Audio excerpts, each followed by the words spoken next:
Welcome dear students. Today our topic is oligosaccharides.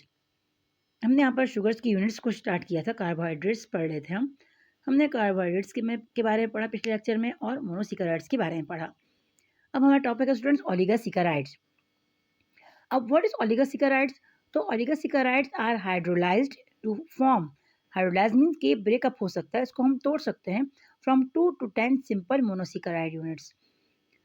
आपको पता students के मोनोसैकेराइड्स किसे कहते हैं? ये छोटी छोटी शुगर्स की यूनिट्स हैं, इससे मिलकर बाकी शुगर्स यानी कार्बोहाइड्रेट्स बनते हैं। सबसे छोटी यूनिट्स होती हैं ये, इसे मोनोसैकेराइड्स कहते हैं हम। और ये 3 कार्बन से लेकर 7 कार्बन पर मुश्तमिल होती हैं। ओलिगोसैकेराइड ये थोड़ी बड़ी यूनिट आपके पास है और इसको हम मजीद हाइड्रोलाइज कर सकते हैं, मतलब ब्रेकअप कर सकते हैं, जबकि मोनोसैकेराइड को हम ब्रेकअप नहीं कर सकते। और इसको हम ब्रेक करके तोड़कर इससे हम 10 सिंपल मोनोसैकेराइड यूनिट्स बना सकते हैं। द यूनिट्स और मोनोमर्स, इसे हम यूनिट्स भी कहते हैं और इसका दूसरा नाम मोनोमर्स भी है। Are bond together by a glycosidic bond, यानी ये जो आपस में मिलते हैं, आपस में जो ये एक दूसरे के साथ मिलते हैं उसे ग्लाइकोसाइडिक बॉन्ड कहते हैं। उसकी मदद से ये एक दूसरे के साथ अटैच होते हैं। The oligosaccharides that are hydrolysed into 2 simple units are called disaccharide. और वो ओलिगोसैकेराइड जो कि आपके पास सिंपल शुगर में चेंज हो सकते हैं उसे हम कहते हैं डाइसैकेराइड, मतलब टू मीन्स डाई। आपको स्टूडेंट्स याद होगा mono, di, tri, tetra, penta, hexa, hepta, octa, nona deca, 1 2 3 4 5 6 7 8 9 10। तो डाई मीन्स 2। तो जो 2 यूनिट्स बनती है उसे हम डाई कहते हैं। दो हाइड्रोलाइज इनटू 3 यूनिट्स, जो 3 में वो ट्राइसैकेराइड्स एंड सो ऑन, मतलब ये जारी रहता है। 2 को डाई, 3 को ट्राई, 4 को टेट्रा, 5 को पेंटा, 6 को हेक्सा, 7 को hepta, 8 octa, 9 nano and 10 deca. Disaccharides are the most common oligosaccharide.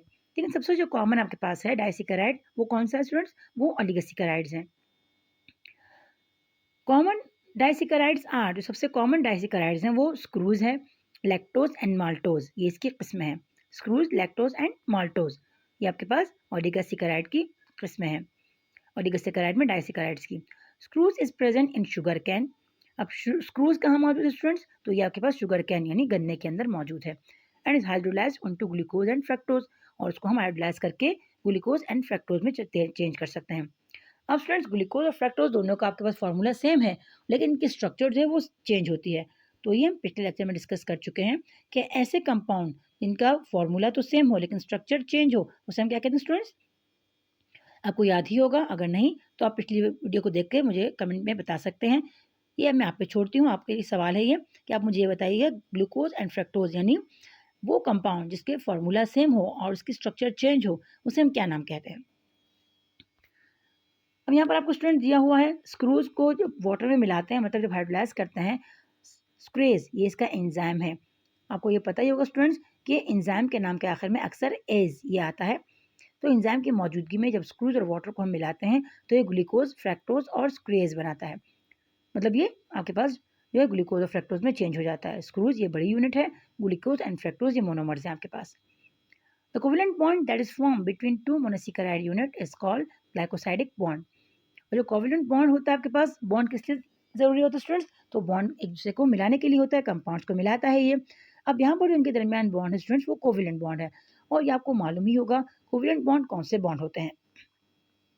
तो कोवेलेंट बॉन्ड वो बॉन्ड होते हैं जो शेयरिंग करते हैं, मतलब आयनिक बॉन्ड की तरह नहीं होते। ये देने और लेने का कंप्लीटली काम नहीं करते, बल्कि ये शेयरिंग करते हैं। The covalent bond that is form, जो कोवेलेंट बॉन्ड बनता है इनके दरमियान, मतलब शेयरिंग का, 2 मोनोसैकेराइड यूनिट्स, 2 मोनोसैकेराइड के दरमियान, इसे हम कहते हैं ग्लाइकोसाइडिक बॉन्ड। लैक्टोज, अब आपके पास लैक्टोज भी एक ओलिगोसैकेराइड की एग्जाम्पल है। इज फाउंड इन मिल्क, ये पाई जाती है मिल्क में यानी दूध में। That contain lactose and glucose, और लैक्टोज बनता है ग्लैक्टोज और ग्लूकोज से।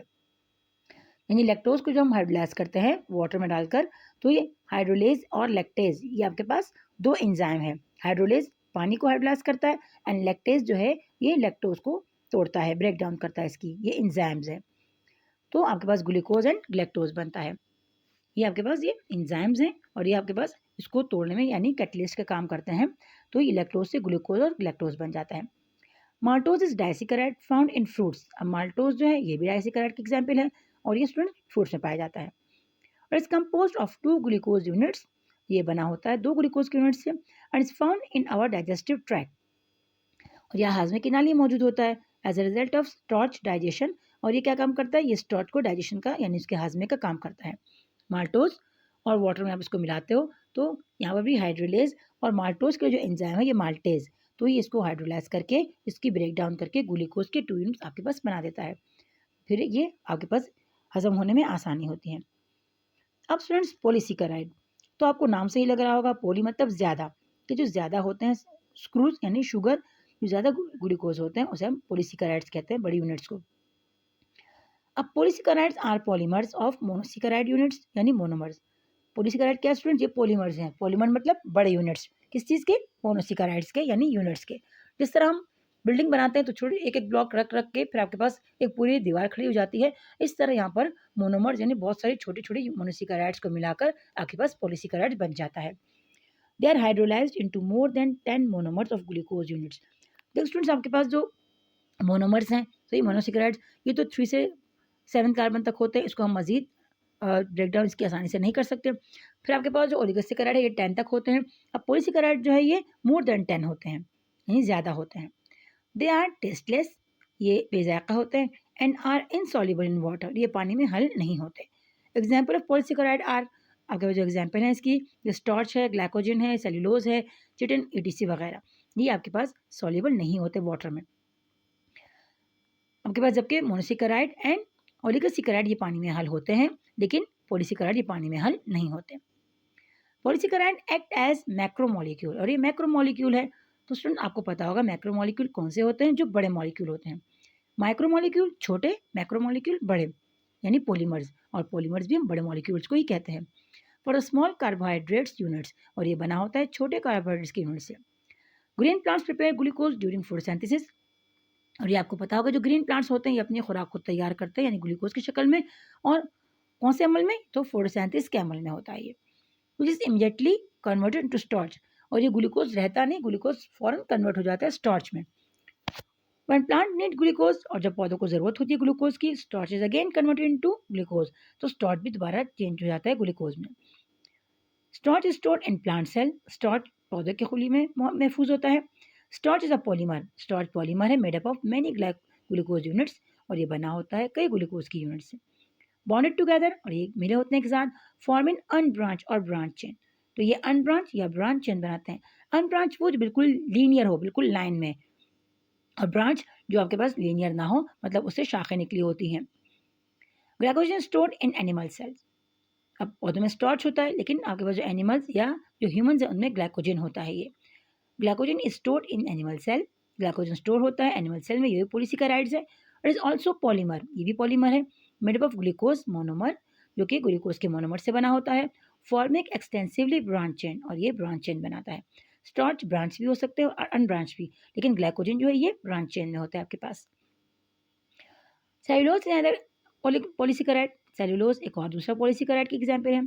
फॉर्म ऑफ अनब्रांच चेन, ये भी अनब्रांच चेन है, मतलब लीनियर है, ऑफ ग्लूकोज यूनिट्स, ग्लूकोज की यूनिट्स का। और is the building material of green plant cell, और ये बुनियादी मादा है, बिल्डिंग मटेरियल बुनियादी मादा है ऑफ ग्रीन प्लांट सेल, पौधों के हरे हरे पौधों के खुलियों की दीवारों का, सेल वॉल खुली दीवार का। जो प्लांट सेल आपके पास होता है स्टूडेंट्स, आपको पता होगा उसकी बैरूनी जैसा से मेम्ब्रेन होती है पहली वाली, उसे हम सेल वॉल कहते हैं।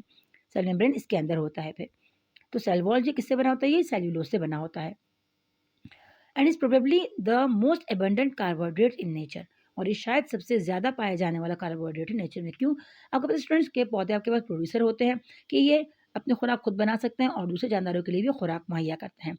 अब वो प्लांट सबसे ज़्यादा है, प्लांट ज़्यादा है तो इसका मतलब कि सेल्यूलोज भी ज़्यादा होगा। सेल्यूलोज आपके पास जो है ये सेल वॉल की बिल्डिंग मटीरियल है। तो सबसे जो ज़्यादा एबंडेंट पाए जाने वाले यूनिट से आपके पास कौन सी, कार्बोहाइड्रेट्स है। The bond linking glucose units in the cellulose molecule, और वो बॉन्ड जो सेल्यूलोज के यूनिट को आपस में मिलाए रखता है, are oriented differently from starch and glycogen, तो ये मुख्तलिफ तरीक़ों से होता है, स्टार्च से और ग्लाइकोजन से ये मुख्तलिफ होता है। सेल्यूलेज, अब यहाँ पर सेल्यूलेज आप देख सकते स्टूडेंट, ये क्या है, ये आपके पास एंजाइम का नाम है, ये सेल्यूलेज एंजाइम का नाम रिफर्स, इसे हम कह सकते हैं कि भाई सेल्यूलोज आपके पास इसको refer to group of enzyme, ये एंजाइम का ग्रो है, विच एक्टिंग टुगेदर, जो एक साथ मिलकर काम करते हैं, हाइड्रोलाइज सेल्यूलोज के, सेल्यूलोज को तोड़ने का काम करते हैं। इन ह्यूमन डाइजेस्टिव सिस्टम, अब इंसान के हाजमे के निज़ाम में, this enzyme is not present, ये एंजाइम मौजूद नहीं होता, तो इस वजह से हम इसको हजम नहीं कर सकते। कॉटन फाइबर हो गए, कॉटन मतलब रुई वगैरह, इसके रेशे आर एग्जाम्पल ऑफ सेल्यूलोज, ये सेल्यूलोज की एग्जाम्पल है। अब चिटिन स्टूडेंट्स, ये भी आपके पास क्या है, ये भी आपके पास ये पॉलीसेकेराइड की एग्जाम्पल है। चिटिन पॉलीसेकेराइड, चिटिन भी पॉलीसेकेराइड है, इसको काइटिन भी कह सकते हैं, चिटिन भी कह सकते हैं, दोनों सही, जो आपको आसान लगे। और is found in the exoskeleton, exo means बैरूनी, स्केलेटन ढांचा, ये बैरूनी ढांचे पाया जाता है ऑफ ऑर्थोपोड यानी रेंगने वाले जानवरों में, सच एज क्रैब जैसे केकड़ा हो गया, एंड इंसेक्ट और बाकी हशरात वगैरह, ये इसमें पाया जाता है आपके पास ये chitin. It is also a polymer of glucose, ये भी ग्लूकोज का पॉलीमर है, बट एन अमाइनो ग्रुप जो आपके पास होता है अटैच टू ईच मॉलिक्यूल, लेकिन यहाँ पर इसमें सिर्फ ये होता है कि फंक्शनल ग्रुप जो इसका होता है ये अमाइनो ग्रुप होता है, जो कि हर मॉलिक्यूल के साथ मिला होता है। लाइक सेल्यूलोज, सेल्यूलोज की तरह chitin is also not digestible, इसको भी आप डाइजेस्ट नहीं कर सकते हो। तो होप स्टूडेंट्स, आपको पॉलीसेकेराइड एंड ओलिगोसेकेराइड के बारे में समझ में आ गया होगा। अगर कोई बात समझ में ना आई हो तो आप कमेंट करके पूछ सकते हैं। अपना बहुत सारा ख्याल रखिएगा, दुआ में ज़रूर याद रखिएगा। Take care.